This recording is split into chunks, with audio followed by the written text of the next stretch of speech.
Hey listeners, welcome to Fixing Aid. I'm Alae Ismail, and in this podcast series by the New Humanitarian, we look at innovations meant to improve the lives of people in humanitarian crisis, from those fleeing conflict to communities facing flooding, prolonged drought, and hunger. Today, we look at how to help people who have fled their homes or live in vulnerable environments access their personal documents, from I.D.s to diplomas, in a secure and streamlined way. Two startups offer some solutions, and yes, blockchain is involved. Imagine having to flee your home because of an earthquake, a war, or political prosecution. When forced to flee from one moment to the next, grabbing your birth certificate, school diplomas, and other papers that prove you are who you say you are might not be the first thing that comes to mind. European countries are making an exception for Ukrainians fleeing right now, automatically granting refugees residency permits for up to 3 years via a streamlined administrative process. And I think this is a real great day when we managed to have a unanimous decision on the Temporary Protection Directive. A temporary but unprecedented move. Anyone arriving from Ukraine can soon go to any EU country. EU countries say they will offer immediate protection to Ukrainians fleeing the war. This allows them to quickly work, access healthcare, education, housing, and other services without having to go through a long, document-intensive asylum process. But most refugees face a different situation. In 2020 alone, over 26 million people were forced to flee from their homes.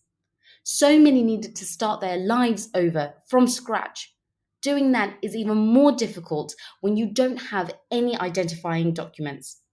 Abdulaziz arrived in the United Kingdom in 2021 after fleeing his home country, Sudan. And I'm from Darfur, Sudan. I was in my last year was studying electrical engineer in Khartoum.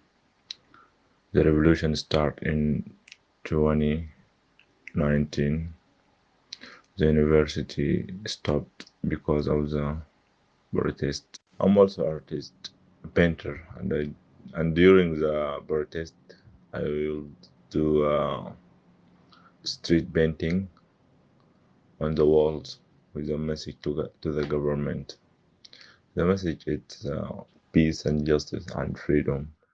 The protests in Sudan, sparked by the rising cost of living, led to a call for a new government and democratic reforms.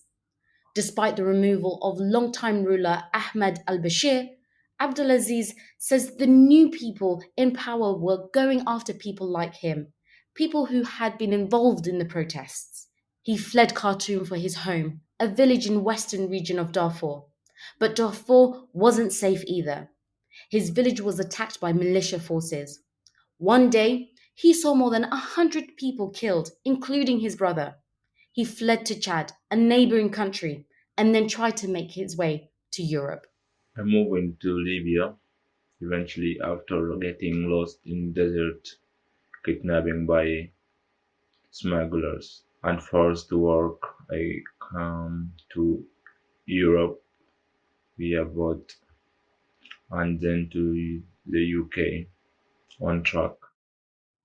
Abdulaziz, who was now in his late 20s, hoped to restart his life when he arrived in the UK last April. But the journey to a place where he wouldn't be prosecuted for being part of democracy protests wasn't easy. He had to start his asylum application without any sort of ID or other documents to back up his story. Because of my long journey and having to escape from my home, I had no ID paper. This make claiming asylum is more difficult. I can't go to school, I can't work. They told me to wait, but you don't know for how long. It's very difficult. Some people wait for years. Without papers, his trip was more difficult. He could be arrested at any time in each country he passed through.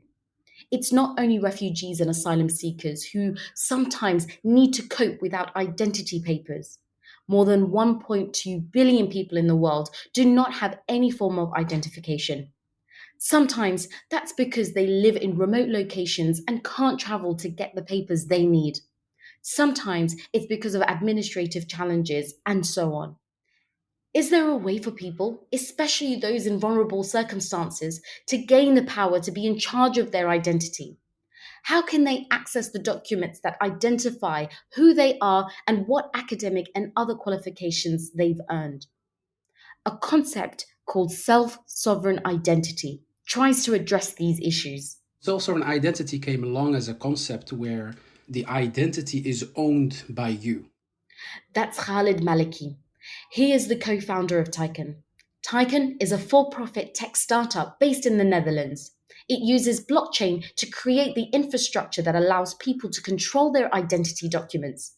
The idea of self-sovereign identity is the foundation of this. Let's assume you get a digital passport from a government issued to your personal wallet, which could be living on your phone or on the cloud, and you own that identity. And every time, let's say you want to onboard yourself on an online bank or access service, like maybe you want to create an account on a website, they don't have to go back to the issuer. They just, can mathematically verify that this information coming from you is actually issued by the real government.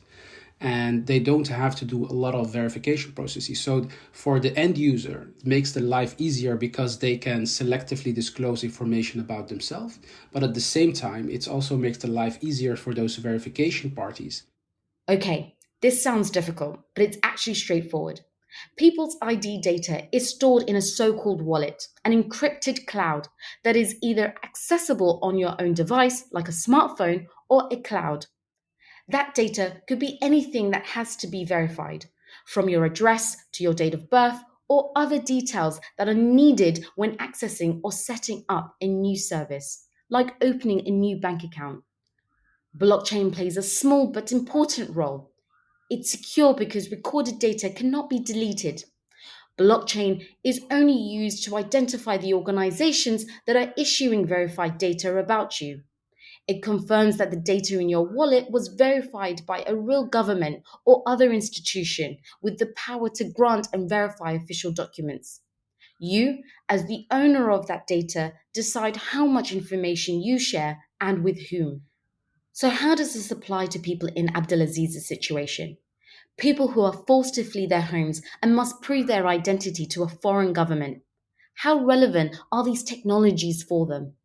For the people fleeing from disaster, not directly, because we are a technology provider, right? We are not the government. We can't just issue legal identities to people that either have lost it or never had one in some cases. That's why we believe that identity is just a tool. What is really important for those people is to have access to the services and to basic human rights, because that's really what matters for a lot of people. Tykn cannot go back in time and provide people with I.D.s before a disaster strikes. It doesn't have the legitimacy that a government does. So, they work in partnership with NGOs to help people without identity documents. They've worked with the United Nations and humanitarian organizations across the Caribbean and Eastern Africa. They also have projects running elsewhere, in a few Asian, Middle Eastern, and European countries. One of the first pilot projects Tykn did was on the Caribbean island of St. Martin, just after the 2017 Hurricane Irma. Irma was one of the most powerful Atlantic hurricanes. It destroyed the homes of millions of people. Since Hurricane Irma hit on Wednesday, there's been no fresh water, no power, and no access to information. Thousands of people are still desperate for help on St. Martin and Anguilla. There's no food, no water, no nothing. It's terrible here. Tykn noticed that aspects of delivering emergency aid were time-consuming and thus very expensive. Usually, when an aid organization comes in after a disaster, people need to be registered and verified before they receive aid. NGOs don't always work together when collecting registration data, so the onboarding process is repeated as people apply for different types of aid from different NGOs. Places like St. Martin face hurricanes every 4 to 5 years. Each time there's a hurricane and humanitarian aid is needed, the onboarding process starts over again, from scratch. Personal details are not saved from one hurricane to another due to regulatory requirements. That's where Tykn comes in.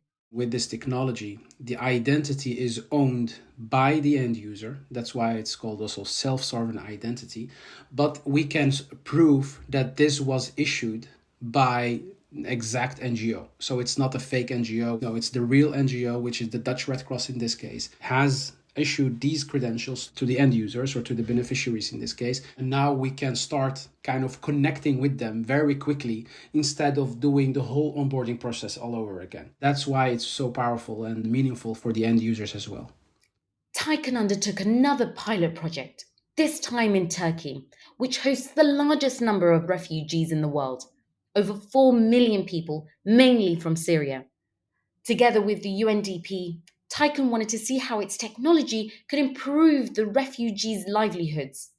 Many need some type of ID or other documents to work legally in the country, and many didn't have that. The Turkey project seemed like the perfect challenge to prove that self-sovereign identity solution could benefit refugees and others on the move. But it soon became clear that the technology developed to increase access to and ownership over one's verified identifying information had to reach employers first, not refugees. The refugees themselves told us, I want to get a job. I want to, be part of society. So we kind of pivoted and said, okay, let's see then, how can we help you get access to the job market? And basically, we didn't target the refugees. We went to the employers and interviewed them. And what we found out is that for them to be able to hire refugees in Turkey, they need to obtain a work permit. And that process was a big hassle. So what we did is just digitize that process and made it very simple to get credentials for the employer on their wallet. And with that, they could apply for the work permit very quickly by just selectively disclosing the information that was needed and then share that with the Ministry of Labor. And with that, the Ministry of Labor could verify these credentials and then, provide a work permit to the employers, which then, had a positive impact on the refugees. The pilot project did well enough that Turkey wants to introduce the technology in other sectors, such as education and healthcare, Tykn told us. Tykn isn't the only startup active in this space of self-sovereign identity, blockchain encryption, and wallets on the cloud. Gravity is based in France and Kenya and tries to address similar issues. Like Tykn, it's a for-profit startup also focusing on social impact projects. While Tykn and Gravity are competitors in theory, they've actually worked together in Turkey in 2019 and in Kenya last year. As believers in self-sovereign identity, they believe that no single company should control the technology that allows you to access your data in the wallet. It's like using different web browsers to access your email or social media. This is safer in the event a company goes bankrupt, but also because the data is always owned and accessible by the user.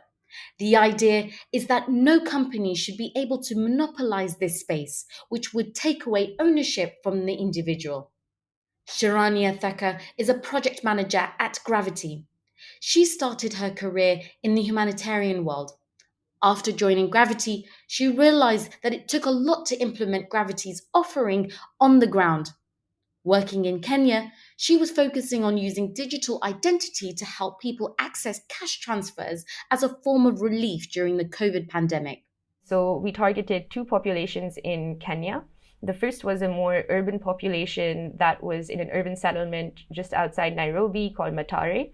And another one was a more of a rural setting up in Tykn, so near the border with Somalia and Sudan, etc. Humanitarian organizations deal with a lot of data.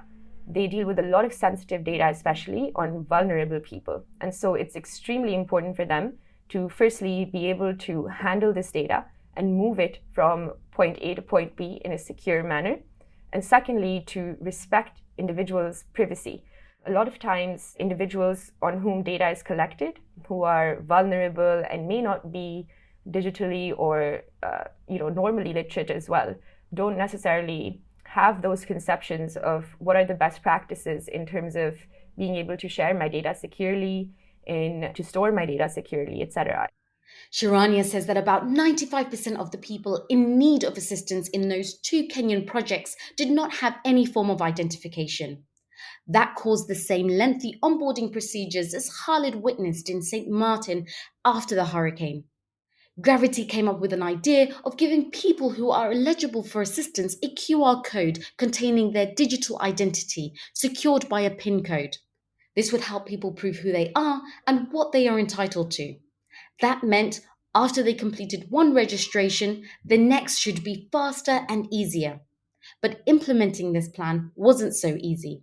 One of the biggest constraints that we saw was that people really did sort of care about is that my data should not fall into the hands of someone that I don't want to fall into the hands of. I don't want to be tracked by the government. On the other hand, they do express a very strong preference for sharing their data only if it sort of helps them to access a service. Another challenge was the lack of digital knowledge. Sharanya says that asking people to add a PIN was oftentimes a challenge, as many didn't know what a PIN was and why it should be added. So a new feature was added. Those receiving aid could choose to use an organization, in this case the Red Cross, to act as a sort of guardian of their data. These guardian organizations can store data on your behalf and provide access to other entities that you authorize. Gravity isn't alone when it comes to adjusting their approach so that their technology works best for the people it's intended for. Khalid from Tykn says they also had to make some pivots. We were one of the first companies in the space basically go to the field to understand if this is working, yes or no. And then we fall on our faces a few times because this concept doesn't work everywhere. Because either lack of smartphones, penetration in some areas, but also connectivity is a big issue, but also different understanding of what the identity is, right? Identity is a very vague, broad concept, and it's been perceived in different ways. So a lot of people actually also were afraid on the ground because they said, I want to stay hidden and, it's either you can help me or not. As for-profit businesses working alongside humanitarian organizations, the aim is to improve the lives of people in need, like refugees. But where does the money come from? Tykn had some early adopters and investors, while Gravity has an angel investor. Both also operate in other sectors that have nothing to do with humanitarian aid or improving the lives of refugees. To have real impact, this kind of technology service should be free of charge to the end user.